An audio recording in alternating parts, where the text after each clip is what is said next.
garden, the roses growing on it were white, but there were 3 gardeners at it, busily painting them red. Alice thought this a very curious thing, and she went nearer to watch them, and just as she came up to them she heard one of them say, "Look out now, Five! Don't go splashing paint all over me like that!" "I couldn't help it," said Five in a sulky tone. "Seven jogged my elbow."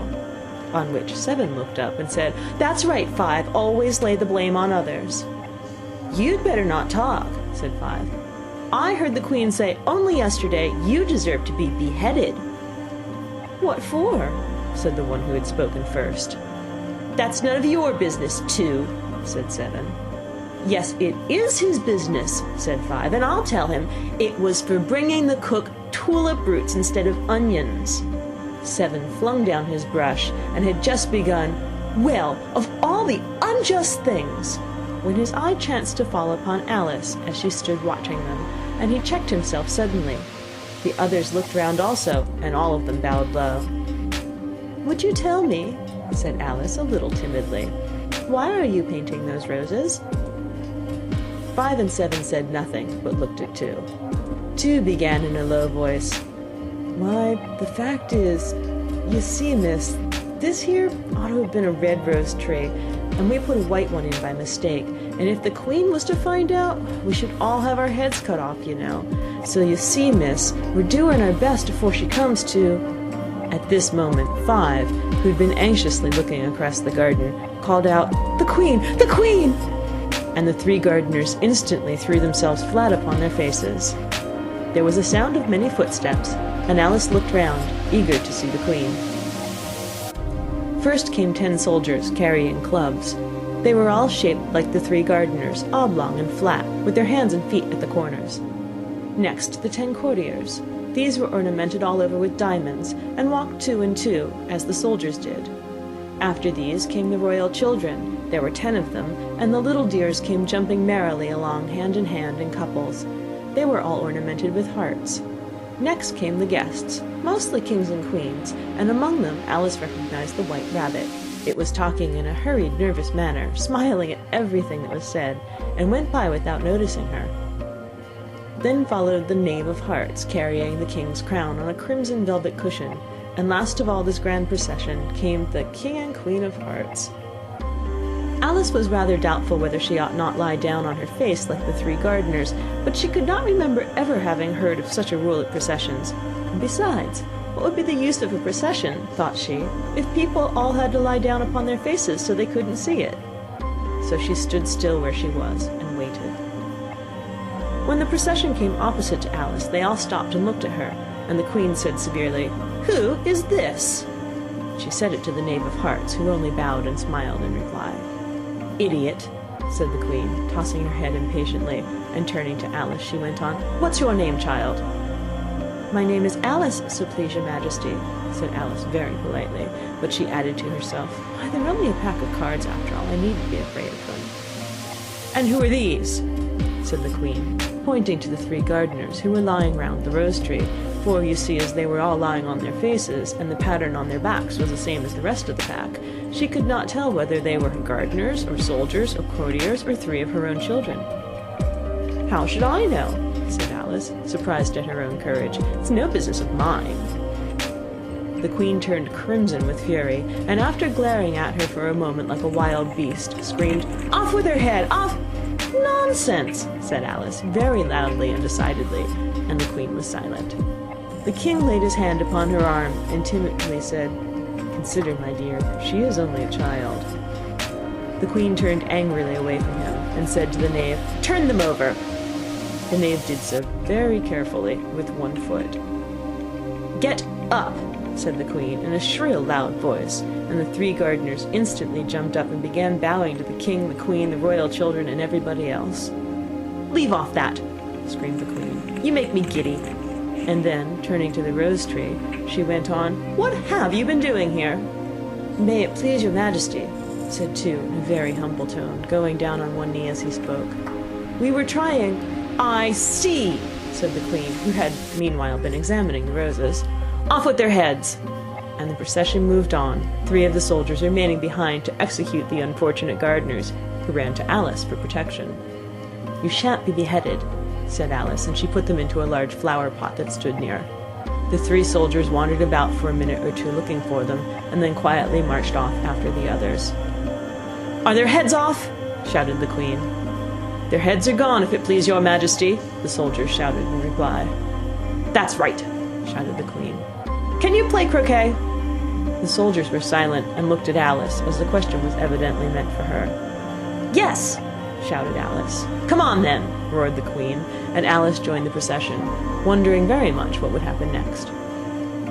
"It's a very fine day," said a timid voice at her side.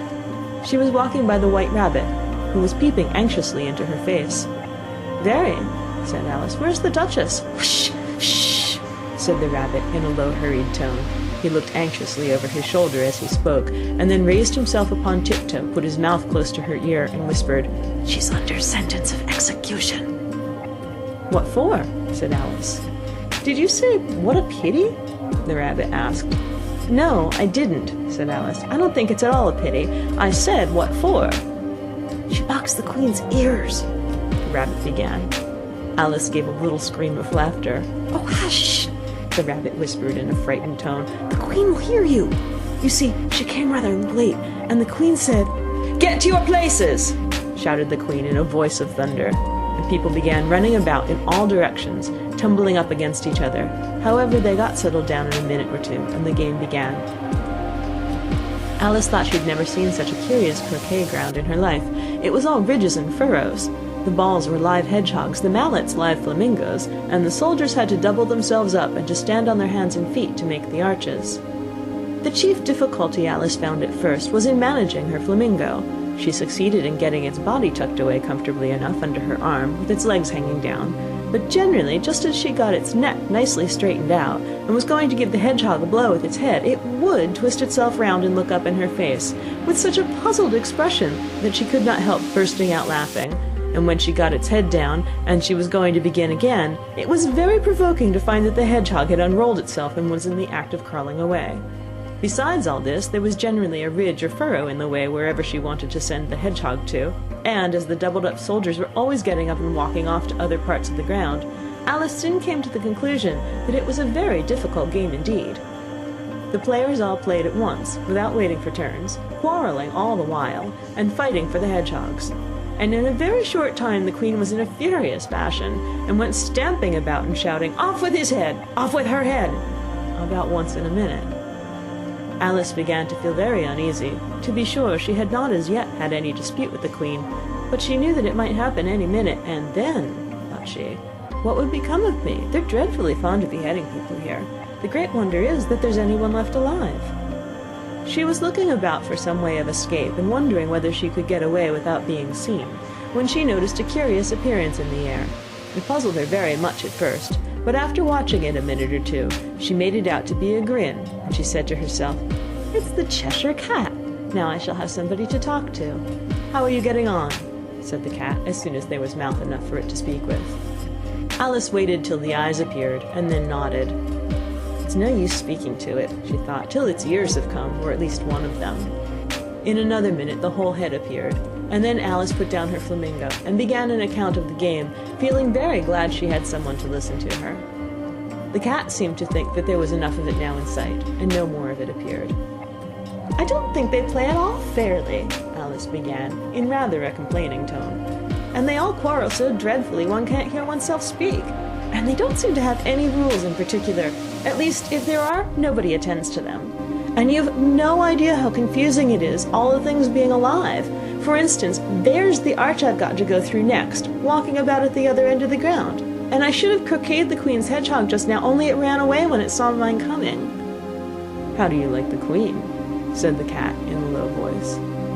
"Not at all," said Alice. "She's so extremely—" Just then she noticed that the Queen was close behind her, listening, so she went on, "Likely to win, but it's hardly worth while finishing the game." The Queen smiled and passed on. "Who are you talking to?" said the King, going up to Alice and looking at the cat's head with great curiosity. "It's a friend of mine, a Cheshire Cat," said Alice. "Allow me to introduce it." "I don't like the look of it at all," said the King. "However, it may kiss my hand if it likes." "I'd rather not," the cat remarked. "Don't be impertinent," said the king, "and don't look at me like that." He got behind Alice as he spoke. "A cat may look at a king," said Alice. "I've read that in some book, but I don't remember where." "Well, it must be removed," said the king very decidedly, and he called the queen, who was passing at the moment. "My dear, I wish you would have this cat removed." The queen had only one way of settling all difficulties, great or small. "Off with his head," she said, without even looking round. "I'll fetch the executioner myself," said the king eagerly, and he hurried off. Alice thought she might as well go back and see how the game was going on, as she heard the queen's voice in the distance screaming with passion. She'd already heard her sentence 3 of the players to be executed for having missed their turns, and she did not like the look of things at all, as the game was in such confusion that she never knew whether it was her turn or not, so she went in search of her hedgehog. The hedgehog was engaged in a fight with another hedgehog, which seemed to Alice an excellent opportunity for croqueting one of them with the other. The only difficulty was that her flamingo was gone across to the other side of the garden, where Alice could see it trying in a helpless sort of way to fly up into a tree. By the time she had caught the flamingo and brought it back, the fight was over, and both the hedgehogs were out of sight. "But it doesn't matter much," thought Alice, "as all the arches are gone from this side of the ground." So she tucked it away under her arm that it might not escape again, and went back for a little more conversation with her friend. When she got back to the Cheshire Cat, she was surprised to find quite a large crowd collected around it. There was a dispute going on between the executioner, the king, and the queen, who were all talking at once, while all the rest were quite silent and looked very uncomfortable. The moment Alice appeared, she was appealed to by all three to settle the question, and they repeated their arguments to her, though, as they all spoke at once, she found it very hard indeed to make out exactly what they said. The executioner's argument was, you couldn't cut off a head unless there was a body to cut it off from, that he had never had to do such a thing before, and he wasn't going to begin at his time of life. The king's argument was that anything that had a head could be beheaded, and that you weren't to talk nonsense. The queen's argument was that if something wasn't done about it in less than no time, she'd had everybody executed all around. It was this last remark that had made the whole party look so grave and anxious. Alice could think of nothing else to say, but "It belongs to the Duchess, you better ask her about it." "She's in prison," the queen said to the executioner. "Fetch her here," and the executioner went off like an arrow. The cat's head began fading away the moment he was gone, and by the time he had come back with the Duchess, it had entirely disappeared, so the king and the executioner ran wildly up and down looking for it, while the rest of the party went back to the game.